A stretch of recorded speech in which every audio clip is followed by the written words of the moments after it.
Saya Mbak Aini sama Aini. Bilang sama Mbak Jul. Aini. Iya, Aini. Betul, ya. Aini itu selalu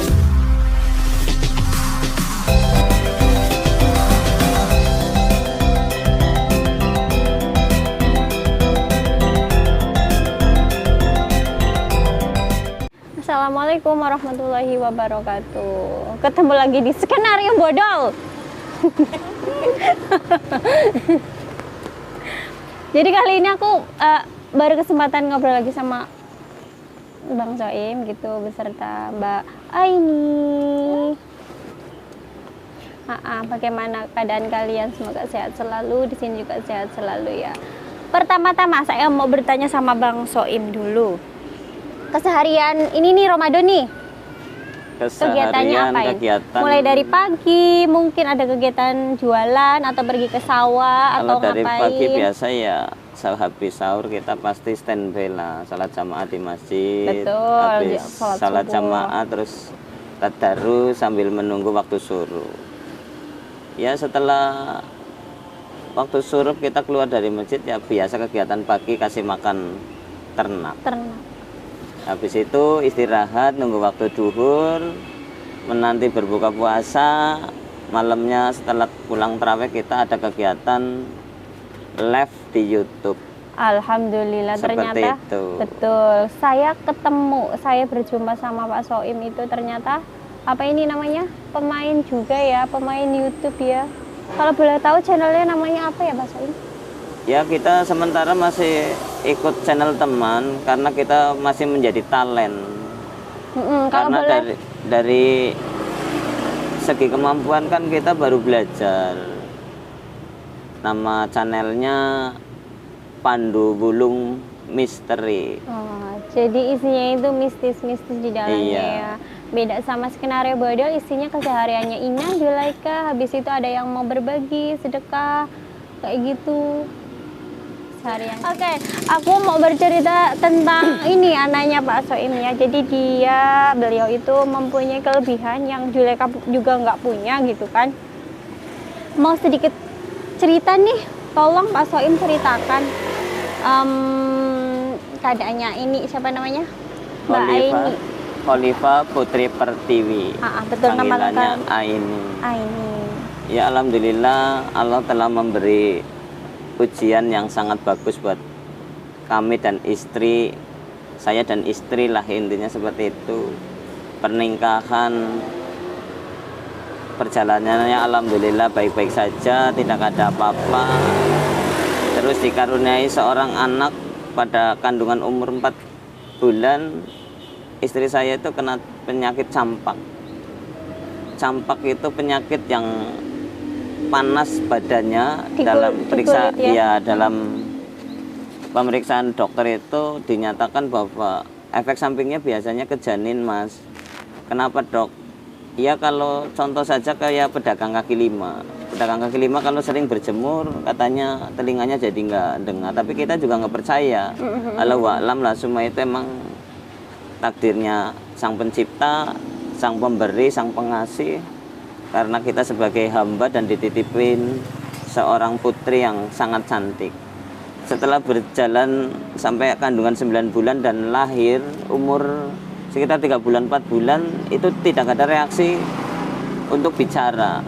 Kenapa anak saya kok kalau dipanggil nggak mau nengok? Itu umur berapa Pak sih? 4 bulan.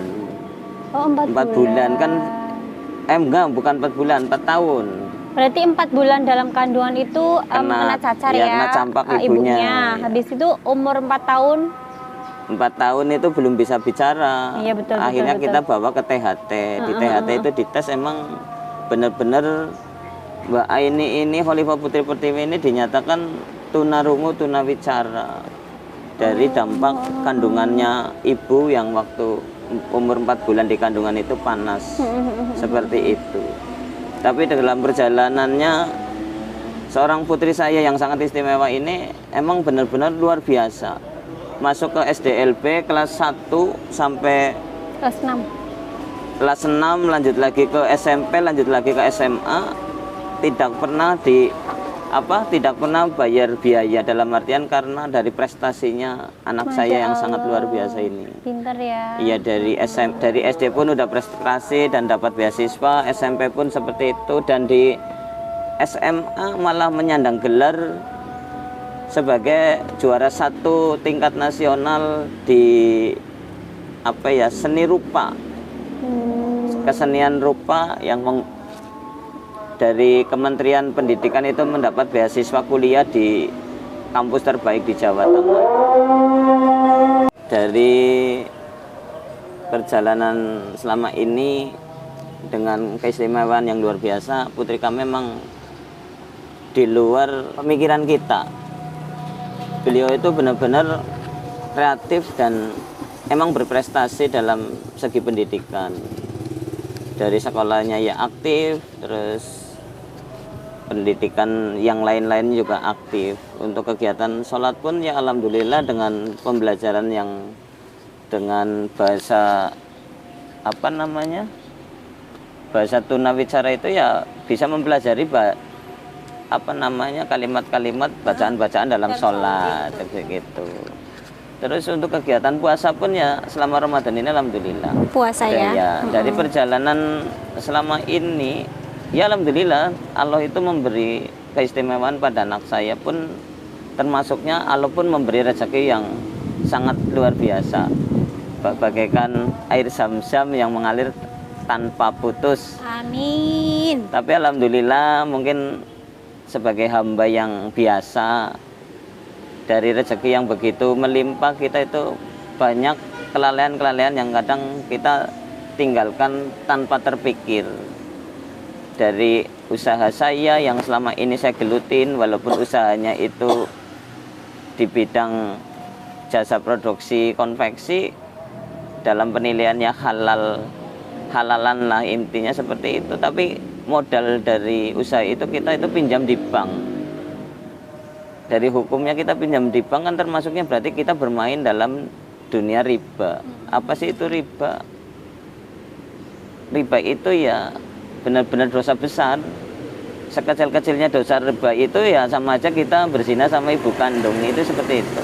Tapi dalam artian selama ini kita itu belum memahami, jadi kita jalanin seperti biasa, dan rezeki pun emang tidak ada hentinya. Allah pun memberi rezeki kepada hambanya kan tidak pilih kasih, mau itu orang baik, mau itu orang jahat, maupun itu modal dari riba maupun dari apa, Allah pasti semua kasih. Seperti kayak binatang pun yang melata pun dikasih rezeki. Nah, pada suatu saat datangnya sebuah bencana COVID, musibah COVID atau ujian COVID yang kemarin terjadi pada tahun 2020 berapa? Iya, 2020. 2019 itu kita sangat-sangat terdampak. Dari COVID itu produksi pakaian kita untuk pemasaran di Tanah Abang itu benar-benar down, tidak bisa produksi dan tidak bisa memasarkan, dan sampai sekarang kita itu sebagai korban COVID. Dari bisnis itu kan kita pinjam di bank sangat-sangatlah mudah, tapi setelah dampak COVID itu kita benar-benar cara bahasanya itu hancur usahanya, diberi ujian menjadi tidak jalan lah usahanya, dalam artian nggak bisa memasarkan produksi tersebut. Dampaknya kita itu sampai menumpuk hutang di bank, nggak bisa setor. Berarti seperti itu.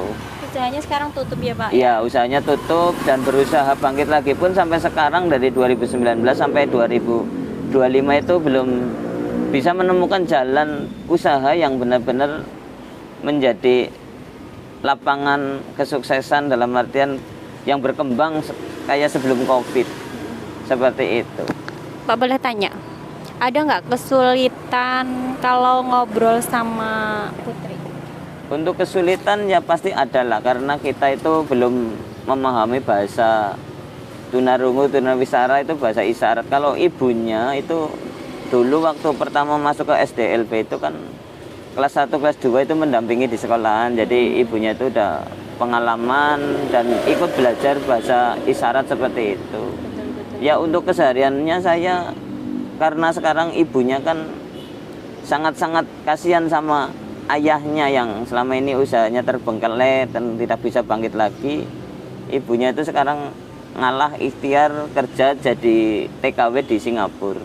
Alhamdulillah sangat-sangat sedikit membantu, walaupun itu emang ya berat hati lah, sebenarnya berat hati, dan kita pun tidak nyuruh bahwa istri saya itu harus kerja untuk membantu ekonominya keluarga. Ya dari sehari-hari kita sama Mbak Khalifah, Mbak Aini ini kita ya bahasa isyarat ya seadanya lah. Untuk bahasa makan ya alhamdulillah, kalimat makan kalau Aini itu bisa lihat ucapan mulut ayahnya pasti paham ya. Dan untuk sehari-hari pun kreativitas Aini itu ya menggantikan ibunya, masak pagi, bangun pagi masak buat adiknya sama ayahnya, terus cuci baju, pokoknya kerjaan rumah itu dihandle sama Mbak Aini seperti itu. Pak, boleh nggak misalkan saya ngajak Mbak Aini kayak misal bicara gitu kan, kalau Juleka kan nggak pinter nih, maksudnya kalau ngobrol sama maaf nggak punya boleh. skill gitu kan. Iya. Kalau misalkan coba Pak Soim bilang nama saya itu Aini kayak gitu, bilang sama ini nanti biar dia peragakan. Mbak Aini ngomong sama Mbak Suleha dari channel Skenario Bodol, bilang saya Mbak Aini sama Aini. Bilang sama Mbak Jul. Aini. Iya, Aini. Betul, ya. Aini itu selalu bersyukur walaupun keadaannya seperti ini, itu tidak ada rasa rendah hati. Nggak pernah ngeluh ya? Tidak ada, karena dia itu merasa bangga.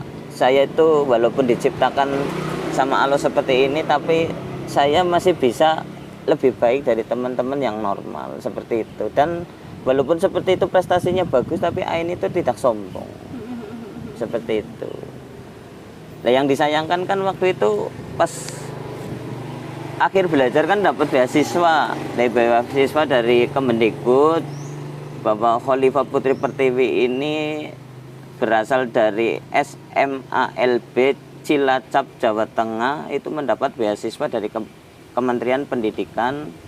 Tapi karena keadaan orang tuanya yang ekonominya lagi kurang mencukupi, akhirnya Khalifah itu tidak melanjutkan beasiswa itu untuk kuliah di kampus terbaik di Jawa Tengah. Tapi dari situ kenapa kok dari pihak pemerintah tidak ada respon maupun dari pihak sekolahan untuk melanjutkan ini Khalifah mau sekolah lagi atau bagaimana, itu tidak ada.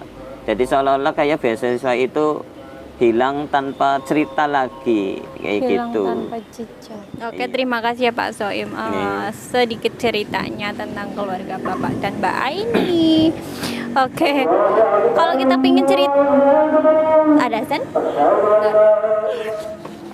Oke, sampai di sini dulu ceritanya. Kalau misal kita nanti kepingin tahu keseharian Mbak Aini, besok kita silaturahmi ke rumahnya. Cukup sekian dari kami. Saya Siti Zulaiha, ada Ina, ada Mbak Aini, ada Pak Soim. Sampai jumpa di video selanjutnya. Wassalamualaikum warahmatullahi wabarakatuh. Waalaikumsalam warahmatullahi wabarakatuh.